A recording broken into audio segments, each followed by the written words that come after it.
በሱፐር ማርኬት የሚገዛ ስጋ መብላት ይቻላል ወይ? አዎ ይቻላል። አፈር ብላ አፈር ያስበላህ ሌላ ምንም አይደለም ተብሎ አህባሾች ለምንድነው ሁሱ እንዲህ የሚሰድቡት? ዛሬ የምናያገርበት ርዕስ ወንድምና እህቶች ሁሱ አህባሾች ለምንድነው እንዲህ የሚሰድቡት የሚል ይሆናል። ይህን ያልኩበት ምክንያት መጀመሪያ የሁሱ ንግግር እናምጣውና ሁሱ ሱፐርማርኬት ላይ የሚሸጡ ስጋዎችን መብላት ይቻላል ወይ ተብሎ የተጠየቀውን ጥያቄ በተመለከተ ሐዲሳዊ መረጃ እያመጣ እንዲህ ብሎ ምላሽ ሰጥቶ ነበር።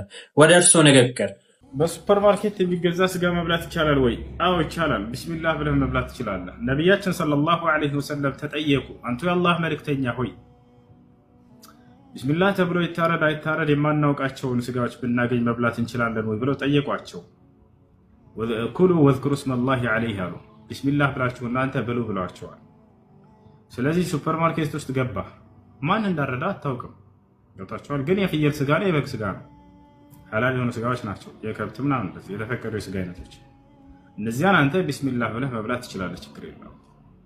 እንግዲህ ሁሱ ከመልእክተኛው አለይሂ ሰላቱ ወሰላም ንግግር ኮት አድርጎ እያጣቀሰ መለሰላቸው።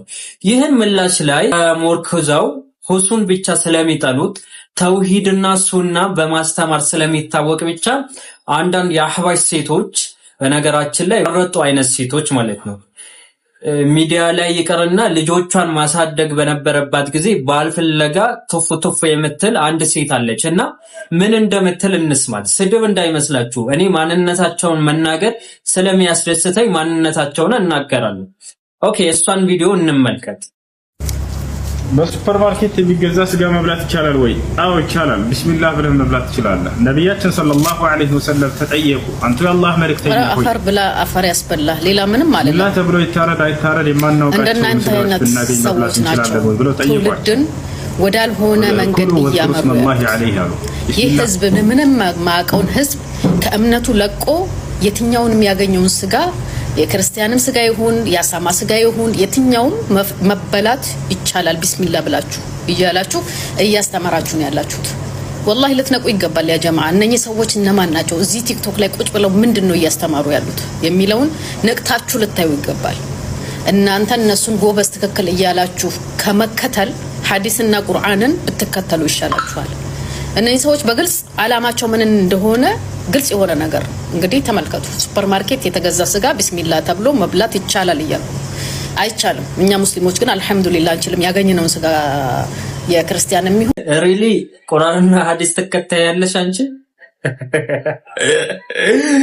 አረ እነዚህ ሰዎች እኮ በጣም ነው የሚገርመኝ። ደግሞ ምንድነው ያልሽው? የአሳማ ስጋ ቢሆን ሱፐር ማርኬት ላይ ካገኛችሁ ቢስሚላህ ብላችሁ ብሉ ብለዋል። አረ ተው እናንተ ሰዎች። አላህ እኮ ጆሮ የሰጣችሁ ለመስማት ነው እንጂ ጆሮ የተሰጣችሁ እንድትናገሩበት አይደለም። ወናውዝ ቢል ምን አይነት ልጅ ናት? እሱ ያለው የበግ ሆኖ ወይም ደግሞ ሐላል የሆኑ ስጋዎችን ሱፐር ማርኬት ላይ ቢኖር ያን ሱፐርማርኬት ውስጥ ያለ ስጋ አንድ ሰው ገዝቶ መብላት ይችላል? አዎ ይችላል። ኢትዮጵያ ውስጥ ሆነ የተለያዩ ሀገራቶች ላይ ማለት ነው በርገር ቤት ታውቃላችሁ፣ ወይም ፒዛ በልታችሁ ሊሆን ይችላል። በቃ በርገር ማክዶናልድ በርገር የታወቀ ነው። የተለያዩ አረብ ሀገራቶች ላይ ያለ ከኢትዮጵያ ውጪ አብዛኛው ሀገራቶች አሉ። ያን በርገር ሙስሊሞች ገብተው ይበላሉ። ስጋው የማን እንደሆነ አይታወቅ። አይ እናንተ ሰዎች ስሜትን አትከተሉ። እርግጠኛ ነኝ አንቺ ራሱ በርገር ቤት ገብተሽ በርገር በልተሻል። የበርገር ባለቤቶች ሙስሊም ሆነው ስጋ ግን የሚገዙት ከሱፐር ማርኬት ነው። ይህ የምናውቀው ሀቅ ነው እንዴ። አዲስ አበባ ውስጥ ከሆናችሁ የምታውቁት እውነታ ነው። መቼስ አዲስ አበባ ውስጥ ለሙስሊም ተብሎ የተከፈተ በርገር ቤት አለ ካላችሁኝ የእውነት እኔ በጣም ነው የሚገርመኝ። ንገሩ። በርገር ቤት የሌለ ከምርቃና በኋላ በርገር ቤት ገብታችሁ በርገራችሁን እየበላችሁ ከዛ በኋላ የሱፐር ማርኬት ከአሳማ ስጋ ጋር ማወዳደር የመጨረሻ ድንዝዝና። ሜካፕ አድርገሽ ከዛ በኋላ ይሄ ምንድነው የሚባለው አድርገሽ ምናምን ነገር ተኳኩለሽ መተሽ ዱዓ አድርጊ። አንቺ ዱዓ ማድረግ ነው ያለብሽ። ገጃ ላይ ሆነሽ አላህ ሆይ ሳሊህ የሆነ ባል ስጠኝ ብለሽ ዱዓ ማድረግ ባለብሽ እድሜ ላይ አንቺ ግን ሶሻል ሚዲያ ላይ ወጥተሽ ትቀደጃለሽ። ወናውዝ ቢላሂ በዚህ ልክ መናገር አልፈልግም። ነገር ግን ሰዎች እንዳመጣጣቸው መለስ ስለሚያስደስተኝ ዩቲዩብ የምትከታተሉ ሰዎች ታውቁታላችሁ ይሄን ነገር ማለት ነው። ወደ ቀጣይ ቪዲዮ ስንሻገር ወንድምና እህቶች ይህን ቪዲዮ እንመልከተው። አሱና ቲቪ ላይ ጭራሽ በድምጽ ሻወር መውሰድ ጀምረዋል። የድምጽ ሻወር ታውቃላችሁ? በሴቶች የድምጽ ሻወር እንመልከተው። ደጅ ሲቀርበኝ እግሬ የራቀ ልቤ የሸሸም የናፈቀ ሩሄ ሳይጸናም የጠበቀ አቅሌን ዝና ያልከው ረስ ምን ሆነ ነው? ቆይ ተመስጣ ነው እንግዲህ ተመልከቱ። ሚዲያ ላይ የነሺዳ የአዝማሪዎች ውድድር ብለው እንዲህ ወጣቶች ከቁርአን እያዘናጉ ነው። ነሺዳ ውድድር ብለው ማለት ነው። በጣም ነው የሚገርም። ከየት ነው የተኮረጀው ስንል ከባለ ሀገሩ ፋና ላይ ምናምን ኢቲቪ ላይ ይሁን ብቻ የሚተላለፋል። እዛ ላይ ከሙዚቃ ኮርጆው ከዛ በኋላ የነሺዳ ውድድር ብለው እህቶቻችንን እንዲህ እያደረጉ ነው። የመልእክተኛው አለይሂ ሰላቱ ወሰላም ሚስቶች አላሁ ሱብሓነሁ ወተዓላ ድምጻቸው ማቅለስለስ እንደሌለባቸው እየተናገረ ዛሬ ላይ ግን በነሺዳ እንደ ስትል ጊዜ ጀለስ ተመሰጠ። በቃ ሌላ ዓለም ውስጥ ነው ያለው። እንዲህ የሚያሳየው ራሱ እኮ ሪአክሽን በቃ ዝም ብላችሁ የምትገምቱት ነገር ነው። እንዲህ ነው የምትሉት ነገር አይደለም። እንግዲህ ተመስጦ እየሰማ ያለው ቁርአን እንዳይመስላችሁ ለበየነናናራ የሚለው ነው። እንቀጥል እንግዲህ እንዲህ እያለ እኛ ደግሞ እንዴት ነው ያለው አለ እንደዚህ መሰለኝ። እሺ እንቀጥል።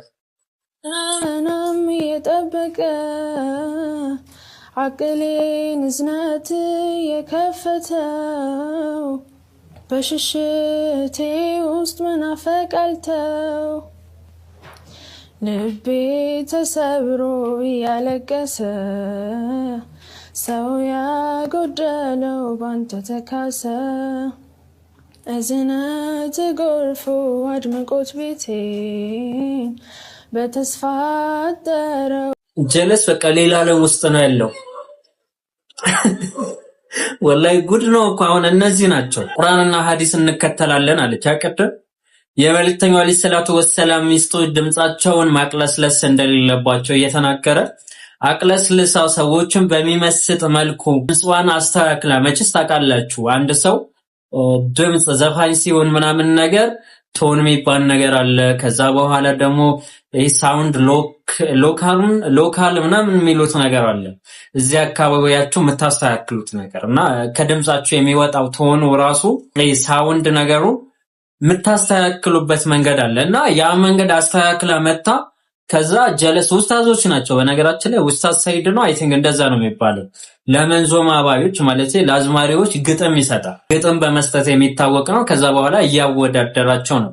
ቁርአንና ሐዲስ የምትከተሉ ከሆነ ሴትና ወንድ አንድ ላይ የአይን ሻወር እየወሰዱ ከዛ በኋላ በድምጿ ደግሞ ተመስጦ ሌላ ዓለም ውስጥ እንዲገባ እያረጋችሁ ስለሆነ ቁርአንና ሐዲስ ተከተሉ። አላህ Subhanahu Wa Ta'ala ዝሙትን አትቅረቡ ሲለን በምን ሁኔታ ነው የሚለው ራሱ ማወቅ ያለባችሁ ይመስለኛል። ምክንያቱም ወደ ዝሙት የሚያቃርቡ ነገራቶች አላህ Subhanahu Wa Ta'ala ከመቅረባችን አስቀድሞ ወደ ዝሙት የሚያዳርሱ ነገራቶችን ይከለክላል። ለምሳሌ መጨበጥ ሊሆን ይችላል፣ ማየት ሊሆን ይችላል፣ የተለያዩ ነገራቶች በሴት ያፈጠጠ ከዛ በኋላ እኔ ምንም ነገር የለኝም ካለ ጤና ጣቢያ ሄዶ መመርመር አለበት ሁሌም እንደምለው። ምክንያቱም ወንድ ልጅ ስጋዊ ፍላጎት የሚባል ነገር አለ።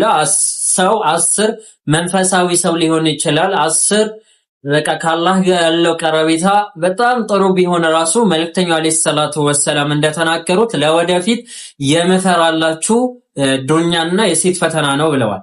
ዛሬ ላይ ግን ጀስት ኖርማል ነው። ሴቶች ሜካፕ ትቀባለች። ሚማረክ ልብስ ወይም ደግሞ ለይታ የሚገባ ልብስን ከለበሰች በኋላ ማይክሮፎን ይዛ አንቱን ያልኩኝ እያናናና እኔ ባነ እኔናና። በነገራችን ላይ ከነሱ ድምጽ እኔ ድምጽ ይሻላል። አንድ ቀን እንኳን ነጠላ ይሆንላችሁ ሲንግል ይሆንላችሁ ወይስ አልበም ነሽዳ ላውጣላችሁ አሪፍ ነገር እናወጣለን። ለዋንኛውን ግን ለዛሬ ይህን ካልኳችሁ መብራት የለም። ዛሬ ያለ መብራት ነው ቪዲዮ እየሰራን ያለ ነው።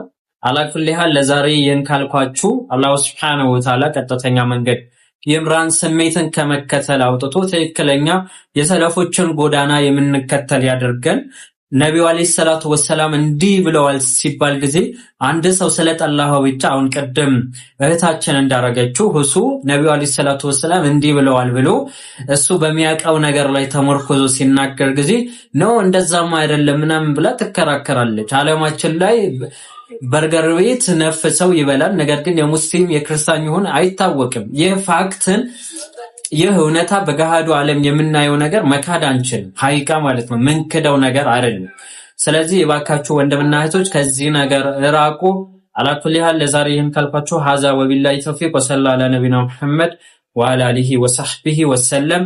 ወሰላሙ አለይኩም ወራህመቱላሂ ወበረካቱ።